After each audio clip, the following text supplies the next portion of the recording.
नमस्कार, आप देख रहे हैं टीवी 27 न्यूज और मैं हूं आपके साथ आर्या चतुर्वेदी। मध्य प्रदेश की खबरों में आप सभी का बहुत स्वागत है। विश्व उपभोक्ता दिवस आज मनाया जा रहा है। राज्य स्तरीय कार्यक्रम में शामिल होंगे सीएम मोहन यादव। भोपाल की पत्रिका क्षितिज विमोचन करेंगे। गोपाल धर स्मारक का भी सीएम मोहन यादव शुभारंभ करेंगे। तो आपको बता दें कि विश्व उपभोक्ता अधिकार दिवस आज मनाया जा रहा है और जिसको लेकर तैयारियां पूरी कर ली गई हैं। विश्व उपभोक्ता अधिकार दिवस के अवसर पर आज राज्य स्तरीय कार्यक्रम कुशाभाऊ ठाकरे अंतर्राष्ट्रीय कन्वेंशन सेंटर भोपाल में रखा गया है। कार्यक्रम के मुख्य अतिथि खाद्य नागरिक आपूर्ति और उपभोक्ता संरक्षण मंत्री गोविंद सिंह राजपूत भी होंगे। कार्यक्रम में तमाम लोग मौजूद रहेंगे। इसका उद्देश्य आपको बता दें कि इस कार्यक्रम का उद्देश्य उपभोक्ताओं को उनके अधिकारों के बारे में बताना है। उपभोक्ताओं को कुछ अधिकार मिले हैं, लेकिन बहुत सारे उपभोक्ता ऐसे हैं जिनको उनके अधिकारों के बारे में जानकारी नहीं है, जिसकी जानकारी आज इस कार्यक्रम के थ्रू दी जाएगी। और विश्व उपभोक्ता दिवस अधिकार दिवस आज मनाया जा रहा है, जिसमें मुख्यमंत्री मोहन यादव भी इस कार्यक्रम में शामिल होंगे। राज्य स्तरीय ये कार्यक्रम है और इस कार्यक्रम को लेकर पूरी तैयारियां कर ली गई हैं। इस कार्यक्रम में उपभोक्ताओं को उनके अधिकार के बारे में आज जागरूक किया जाएगा। बहुत से उपभोक्ता ऐसे हैं जिनको अधिकार तो मिले हुए हैं, लेकिन उनको अपने अधिकारों के बारे में जानकारी नहीं है और उसकी जानकारी आज इस अधिकार दिवस उपभोक्ता अधिकार दिवस के रूप में दी जाएगी। तो ये राज्य स्तरीय कार्यक्रम आयोजित किया गया है और इस कार्यक्रम में डॉक्टर मोहन यादव शामिल होंगे। भोपाल की पत्रिका क्षितिज का भी विमोचन सीएम मोहन यादव करेंगे और विश्व उपभोक्ता अधिकार दिवस आज मनाया जा रहा है। इसमें उपभोक्ताओं को उनके अधिकार के बारे में जानकारी दी जाएगी। दरअसल उपभोक्ताओं को कुछ अलग से अधिकार मिले होते हैं, लेकिन कई उपभोक्ता ऐसे हैं जिनको उनके अधिकार के बारे में जानकारी नहीं होती है और यही वजह है कि कई सालों से ये कार्यक्रम किया जा रहा है और विश्व उपभोक्ता दिवस के रूप में अधिकार दिवस के रूप में मनाया जाता है। इसमें तमाम उपभोक्ताओं को जागरूक किया जाता है, उनके अधिकारों के बारे में उनको जानकारी दी जाती है और यही एक बड़ी वजह है कि आज इसका आयोजन किया जा रहा है। राज्य स्तरीय कार्यक्रम का आयोजन किया जा रहा है। विश्व उपभोक्ता अधिकार दिवस का राज्य स्तरीय कार्यक्रम का आयोजन किया जा रहा है, जिसमें मुख्यमंत्री मोहन यादव शामिल होंगे। उपभोक्ताओं से वो रूबरू होंगे, उनसे बातचीत करेंगे और तमाम जानकारी दी जाएगी। तमाम उपभोक्ताओं को इस कार्यक्रम के थ्रू जागरूक किया जाएगा और उसके साथ ही क्षितिज का विमोचन किया जाएगा। भोपाल की पत्रिका है क्षितिज, इसका विमोचन किया जाएगा। जो जानकारी मिल पा रही है वो ये कि भोपाल की जो पत्रिका है क्षितिज, उसमें तमाम सारी जानकारियां दी जाएंगी।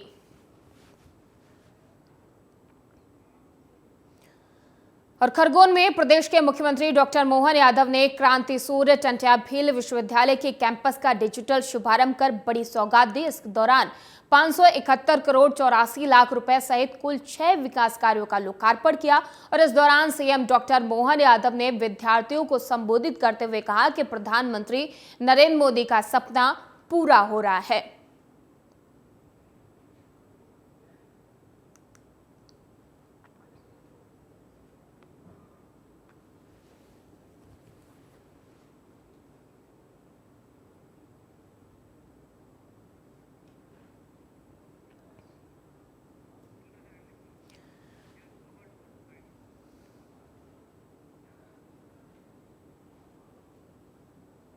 आज खरगोन में क्रांतिवीर टंट्या मामा विश्वविद्यालय की जो पिछले समय मैंने घोषणा की थी, आज इसका शुभारंभ किया है और यहीं से क्रांति सूर्य टाटा टोपे गुना विश्वविद्यालय का भी आज शुभारंभ हुआ है। मैं अपनी ओर से निमाड़ वासियों को बधाई देना चाहता हूँ। यहाँ 5 जिलों का ये विश्वविद्यालय खरगोन, खंडवा, बड़वानी, बुरहानपुर, अलीराजपुर, इन जिलों के अंदर लगभग 65,000 बच्चों को इसका लाभ मिलेगा। साथ ही साथ नया विश्वविद्यालय जब बनेगा इसमें बहुत सारे नए कोर्स खोले जाएंगे जो क्षेत्र के युवा शक्ति के लिए एक तरह से उनकी ज़िंदगी का एक बड़ा मुकाम रहेगा, जिसमें वो अपने कोर्स से अपना जीवन बना सकेंगे। मेरी अपनी ओर से दोनों विश्वविद्यालय के खोले जाने के साथ ही साथ आज हमारे द्वारा जो हेलीकॉप्टर सेवा धार्मिक पर्यटन बढ़ावा देने के लिए, साथ ही साथ दूरस्थ अंचल में हवाई यात्रा करने के लिए नया स्टेट का अपनी स्कीम से माननीय प्रधानमंत्री के नाम पर ये दोनों घोषणाएं की गई, जिनको क्रियान्वित किया है। और सिवनी में पुलिस को बड़ी कामयाबी मिली है। बीती रात मुखबिर की सूचना पर पुलिस ने नाकाबंदी कर 8 गोवंश से भरी गाड़ी पकड़ी है और इस दौरान पुलिस ने 2 गौ तस्करों को गिरफ्तार किया है। गौ तस्करों के कब्जे से 8 नग मवेशी और एक महिंद्रा मैक्स पिकअप बरामद की गई है। पुलिस ने आरोपियों को गिरफ्तार कर पूरे मामले की कार्रवाई शुरू कर दी है।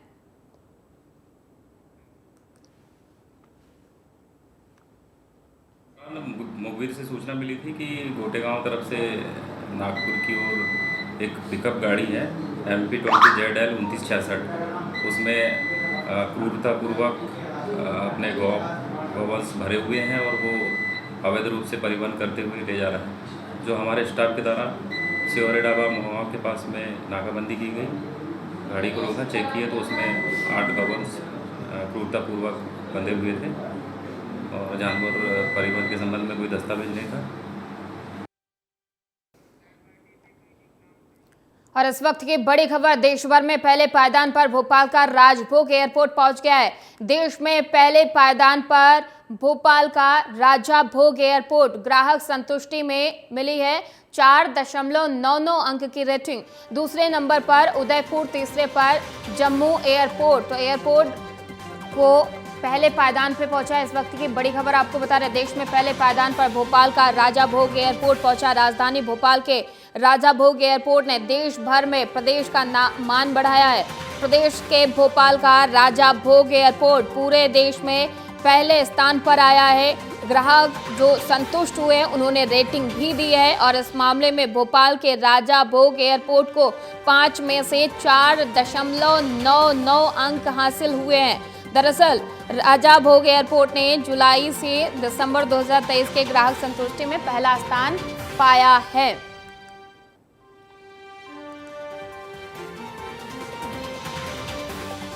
तो आपको बताते चलें कि देश में 54 एयरपोर्ट पर यात्री अनुभवों का आकलन किया गया था, जिसमें भोपाल का राजा भोग एयरपोर्ट को 5 में से 4.99 अंक प्राप्त हुए हैं। और अगर बात दूसरे और तीसरे नंबर की जाए तो दूसरे नंबर पर उदयपुर और तीसरे नंबर पर जम्मू।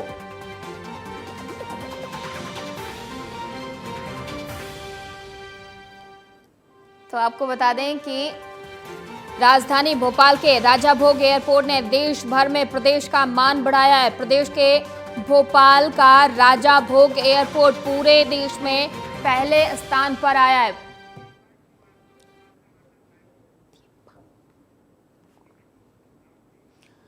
और इस खबर पर अधिक जानकारी के लिए हमारे साथ हमारी संवाददाता दीपा हमारे साथ जुड़ चुकी हैं। दीपा, भोपाल का जो एयरपोर्ट है राजा भोग, उसने रेटिंग में अगर बात की जाए तो 4.99 में अंक हासिल किया है। क्या कुछ जानकारी मिल पा रही है दीपा?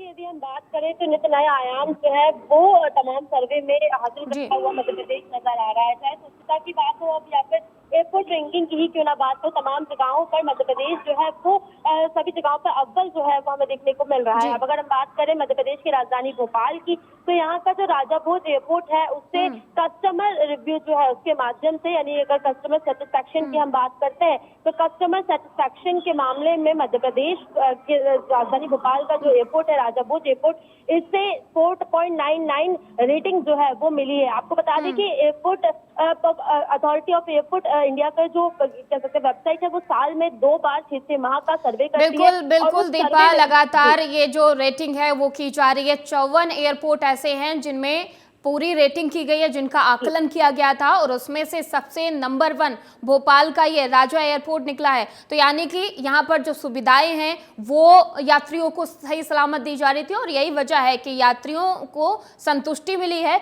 रेटिंग में जो 5 स्टार की बात की जाती है उसमें से 4.99% की रेटिंग इस भोपाल एयरपोर्ट को मिली है। दीपा जी बिल्कुल, जिस तरह से अगर बात करें तो कई महत्वपूर्ण फैक्टर्स रखे गए थे, यानी कि सबसे पहला स्वच्छता का, उसी के साथ कस्टमर से किस तरह से व्यवहार किया जाता है और उनको जो भी सर्विसेज है वो टाइम पे प्रोवाइड होती है या नहीं, ये सभी जो क्राइटेरिया है ये रखे गए थे। और इन सभी क्राइटेरिया में राजधानी भोपाल का जो राजा भोज एयरपोर्ट है, बिल्कुल इसे दीपा, customers बहुत के बहुत द्वारा धन्यवाद फोटो तमाम सारी जानकारी देने के लिए।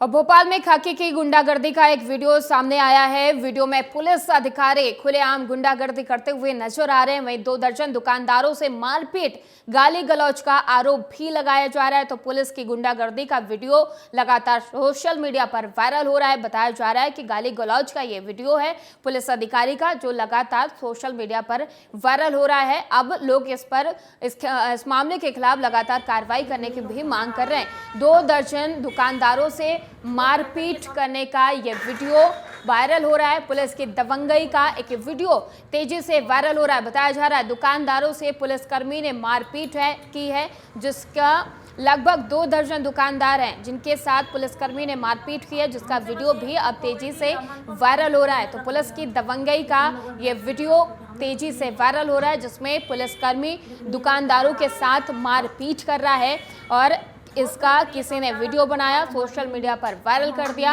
अब इस पूरे मामले की जानकारी भी जुटाई जा रही है।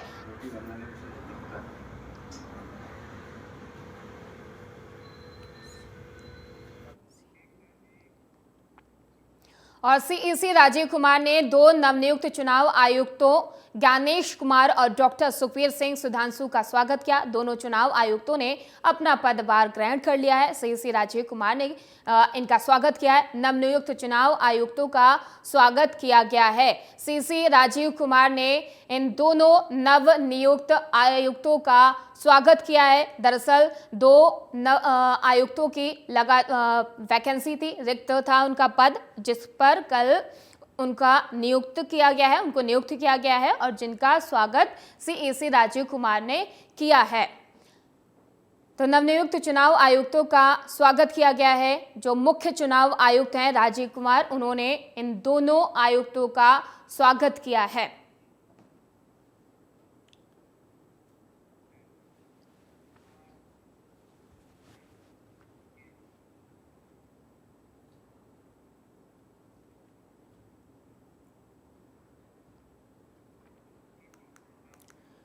और मध्य प्रदेश के भोपाल में जैन अध्ययन केंद्र की स्थापना होगी। इंदौर के देवी अहिल्या विश्वविद्यालय परिसर में स्थापना की जाएगी। सीएम डॉक्टर मोहन यादव ने सोशल मीडिया पर इस पूरे मामले की जानकारी दी है। सीएम ने कहा कि यह परियोजना जैन विरासत के संरक्षण और संवर्धन में महत्वपूर्ण भूमिका निभाएगी। तो देवी अहिल्या विश्वविद्यालय का स्थापना किया जाएगा, तो ये काफी महत्वपूर्ण रहेगी। देवी अहिल्या विश्वविद्यालय का स्थापना किया जाएगा। परिसर में जैन अध्ययन केंद्र की स्थापना के लिए प्रधानमंत्री जन विकास कार्यक्रम का आयोजन किया जाएगा, जिसकी जानकारी खुद मुख्यमंत्री ने सोशल मीडिया पर दी है। इंदौर के देवी अहिल्या विश्वविद्यालय परिसर में जैन अध्ययन केंद्र की स्थापना की जाएगी, जिसकी जानकारी खुद मुख्यमंत्री ने अपने सोशल मीडिया अकाउंट पर दी है। तो आपको बता दें कि उन्होंने इसके लिए प्रधानमंत्री नरेंद्र मोदी का आभार भी जताया है। तो इंदौर में देवी अहिल्या विश्वविद्यालय परिसर में जैन अध्ययन केंद्र की स्थापना की जाएगी, जिसको लेकर उन्होंने कहा कि ये जैन की विरासत है और जिसको लेकर उन्होंने प्रधानमंत्री नरेंद्र मोदी का भी आभार जताया है। लगभग 25 करोड़ लागत की परियोजना की स्वीकृति दी गई है।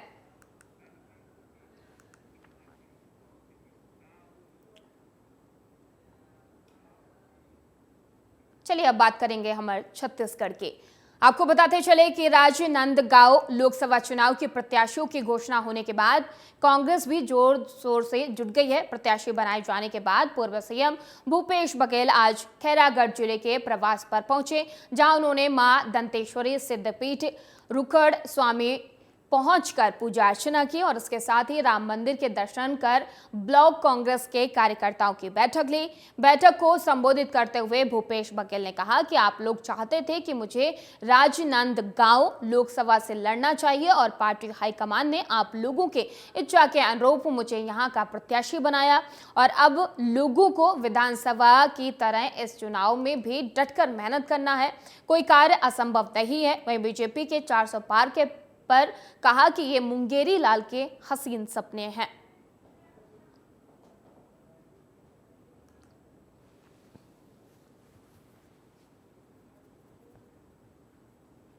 खैरागढ़ में यहाँ भगवान रुखड़देव के पूजा अर्चना किए, दंतेश्वरी माई के और राम जानकी मंदिर से भी पूजा अर्चना करने के बाद कार्यकर्ताओं के साथ बैठक हुई और सभी कार्यकर्ताओं में बहुत उत्साह है, जोश है। जिन पोलिंग बूथों में हम पिछड़ गए थे पिछले विधानसभा में या लोकसभा में, उन बूथों को भी जीतने का संकल्प हमारे सब साथियों ने लिया है। आज आवश्यकता इस बात की है कि यहाँ जिस प्रकार से चला जा रहा है किसानों को, नौजवानों को, महिलाओं को, बेरोजगारों को, तो जिस प्रकार से 3 महीने में बहुत सारी योजनाएं जो बंद कर दी गई है जिससे लाखों लोग इसे प्रभावित हो रहे हैं, तो उन सब बातों की लड़ाई लड़ने के लिए ये संकल्प हमारे साथियों ने लिया है कि लोकसभा में कांग्रेस को भारी बहुमत से जिताएंगे। लोकसभा चुनाव और होली त्योहार को लेकर आबकारी विभाग एक्शन मोड में आ गया है। जिला आबकारी अधिकारी के आदेश पर आबकारी विभाग खटीमा इंस्पेक्टर लालू राम ने ताबड़तोड़ कार्रवाई शुरू कर दी है। लोकसभा चुनाव में कच्ची शराब का प्रचलन बढ़ता जा रहा है। कच्ची शराब की तस्करी रोकने के लिए आबकारी विभाग ने मार्च से अभियान चलाना शुरू कर दिया है, जिसके तहत 1 मार्च से 14 मार्च तक 60 से 70 जगह छापे मारकर 153 लीटर कच्ची शराब बरामद की है, जिसके साथ ही 9 आरोपियों को भी गिरफ्तार किया गया है।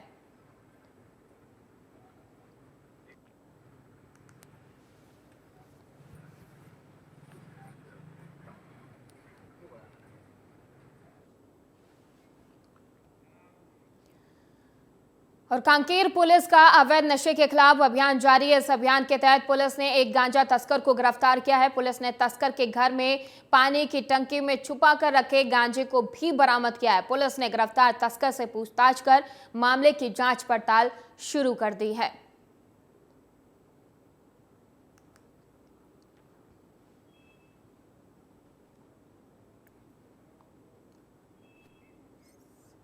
जो पुलिस हाउस की कॉलोनी है उसमें मृतिका जॉली सिंह उसकी जो हत्या हुई थी और उस हत्या को हम लोग कई दिनों से कई टीमें लगी हुई थी।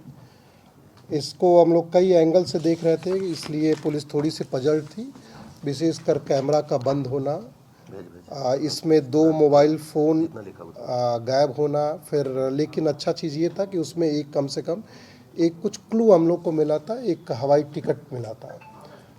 लेकिन उसके बावजूद कई सारे और एंगल थे जिसके बारे में आप लोग भी कई बार पूछ रहे थे, हम लोग भी उसी हिसाब से देख रहे थे। इसमें जब हम लोगों ने पूरी जांच की तो इसमें यह पता चला कि आरोपी जो है, जिसका नाम जय सिंह उर्फ राहुल, पिता सत्यनारायण सिंह, सूर्यामा भदोई उत्तर प्रदेश का ये रहने वाला है और ये मुंबई में ये काम करता था।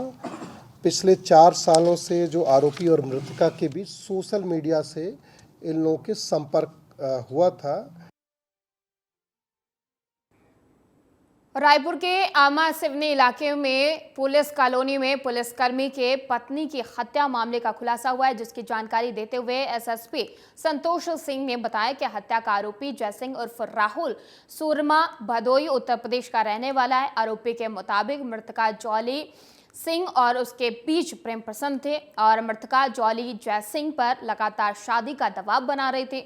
उसी की लगातार ब्लैकमेलिंग से परेशान होकर प्रेमी जयसिंह ने उसे हमेशा के लिए रास्ते से हटाने की साजिश रची और मुंबई से रायपुर आकर उसकी हत्या कर फरार हो गया। वहीं सूत्रों के मुताबिक वो हत्या के बाद यूपी फरार हो गया, जहां पुलिस ने उसकी गिरफ्तारी की है।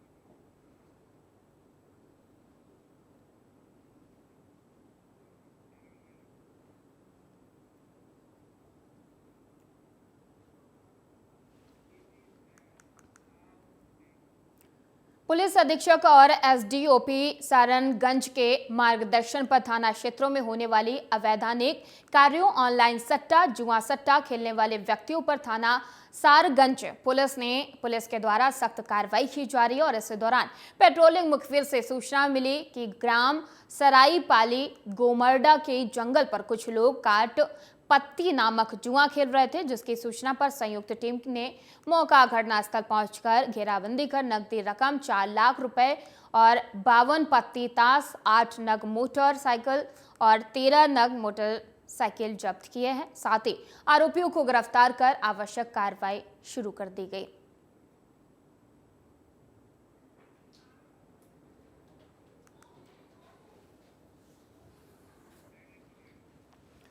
तो आपको बता दें कि जुआ सट्टा खेलने वालों के ऊपर प्रशासन का शिकंजा कसता जा रहा है। 16 जुआरियों को पुलिस ने गिरफ्तार किया है। उनके कब्जे से लगभग 4 लाख रुपए, 8 नग बरामद किए हैं। पुलिस की जुआ सट्टा के खिलाफ बड़ी कार्रवाई की गई है। लगातार पुलिस प्रशासन जुआरियों के खिलाफ कार्रवाई कर रही है। सट्टा जुआ खेलने वालों के खिलाफ प्रशासन ने शिकंजा कसना शुरू कर दिया है, जिनके कब्जे से 4 लाख रुपए बरामद किए गए हैं। और पुलिस की जुआ सट्टा के खिलाफ ये बड़ी कार्रवाई की गई है। साथ ही 16 जुआरियों को पुलिस ने गिरफ्तार किया है। तो आपको बता दें कि जुआ सट्टा खेलने वालों पर पुलिस प्रशासन ने शिकंजा कसना शुरू कर दिया है। और पुलिस की जुआ सट्टा के खिलाफ इस वक्त बड़ी कार्रवाई की गई है, जिसमें पुलिस ने 16 जुआरियों को गिरफ्तार किया है। उनके कब्जे से लगभग 4 लाख रुपए भी बरामद किए हैं और साथ ही 8 नग भी बरामद किए हैं। उनके साथ मोटरसाइकिल भी बरामद की गई है। तो ये बड़ी कार्रवाई पुलिस ने की है।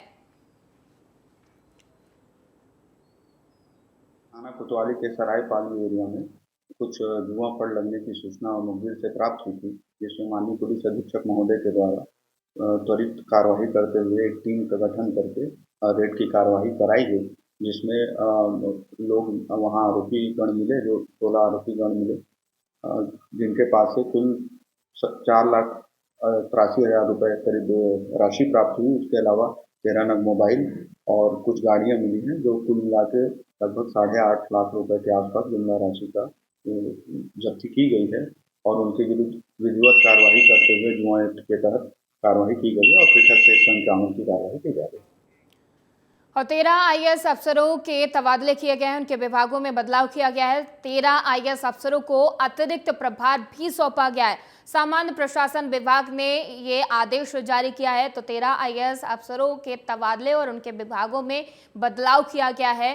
तो बड़ा प्रशासनिक फेरबदल किया गया है। सामान्य प्रशासन विभाग ने ये आदेश जारी किया है जिसमें 13 आईएएस अफसरों के विभागों में तबादले किए गए हैं, विभागों में बदलाव किया गया है और अतिरिक्त प्रभार भी इन 13 अफसरों को सौंपा गया है। सामान्य प्रशासन विभाग ने ये आदेश जारी किया है जिसमें 13 आईएएस अफसरों के विभागों में तबादले और इनको अतिरिक्त प्रभार भी सौंपा गया है। तो बड़ा प्रशासनिक फेरबदल माना जा रहा है ये, जिसमें सामान्य प्रशासन विभाग ने पूरा ये आदेश जारी किया है, जिसमें 13 आईएएस अफसरों के विभागों में बड़ा बदलाव किया गया है और अफसरों को अतिरिक्त प्रभार भी सौंपा गया है। 13 आईएएस अफसरों को अतिरिक्त प्रभार सौंपा गया है। सामान्य प्रशासन विभाग ने ये पूरा आदेश जारी किया है। और लंबे समय बाद नक्सलियों की उपस्थिति अंतागढ़ के नजदीक दिखाई दी है। अंतागढ़ थाना क्षेत्र अंतर्गत कलगांव पुल में नक्सलियों ने बैनर पोस्टर लगाया है। लोकसभा चुनाव का बहिष्कार करने की अपील की गई है। तो यह बड़ा बदलाव किया गया है। कांकेर में नक्सलियों ने बैनर लगाया है जिसमें लोकसभा चुनाव का बहिष्कार करने की अपील की गई है। तो लोकसभा चुनाव को बहिष्कार करने की ये पोस्टर लगाया गया है। कांकेर में नक्सलियों ने बैनर पोस्टर लगाया है जिसमें लोकसभा चुनाव का बहिष्कार करने की बात कही गई है। तो लोकसभा चुनाव को बहिष्कार करने की अपील नक्सलियों की तरफ से की गई है। कांकेर में नक्सलियों ने बैनर पोस्टर लगाकर आगामी चुनाव का बहिष्कार करने की बात कही है। और इस खबर पर अधिक जानकारी के लिए हमारे साथ हमारे संवाददाता हिमांशु पटेल जुड़ चुके हैं। हिमांशु, एक बार फिर से ये नक्सलियों ने पोस्टर लगाया है, लोकसभा चुनाव से पहले उसका बहिष्कार करने की बात कही गई है, क्या कुछ जानकारी मिल पा रही है हिमांशु? देखिए बता दूं, जिस तरह से लगातार नक्सली है वो अपना काराना हरकत को अंजाम दे रहे हैं और लगातार एक के बाद एक वो जी। बैनर पोस्टर लगा कर कहे या जिस तरह से वो लगातार जो है जनप्रतिनिधियों को टारगेट कर वो लगातार ये प्रयास करते हैं कि जी। कैसे जो है जनप्रतिनिधियों को वहां से बरगलाया जाए, उसमें दहशत फैलाई जाए और उन आदिवासी तमाम जो जनता है उस क्षेत्र की उनसे दूर रखा जाए। तो कुल मिलाकर नक्सली यही प्रयास करते हैं कि जिस तरह से जंगल और नक्सलियों को साफ तौर पर यह मानना है कि जब जब यहाँ सड़कें बनेगी, जब जब यहाँ विकास होगा, तब तब जंगल कटेंगे, आदिवासी यहाँ से खत्म होगा, जल जंगल जमीन हमारे यहाँ से खत्म होगी। तो कुल मिलाकर नक्सली का यही मानना है कि वो इसी विरोध के चलते वो ना तो सीआरपीएफ का कैंप अंदर खुलने देते हैं, ना सड़कें बनाने देते हैं, ना तमाम विकास वो अंदर जंगल पर करने देते हैं। जी बिल्कुल हिमांशु, बहुत बहुत धन्यवाद तमाम सारी जानकारी देने के लिए। और फिलहाल इस बुलेटिन में इतना ही। देश और दुनिया की तमाम खबरों के लिए देखते रहिए TV 27 न्यूज।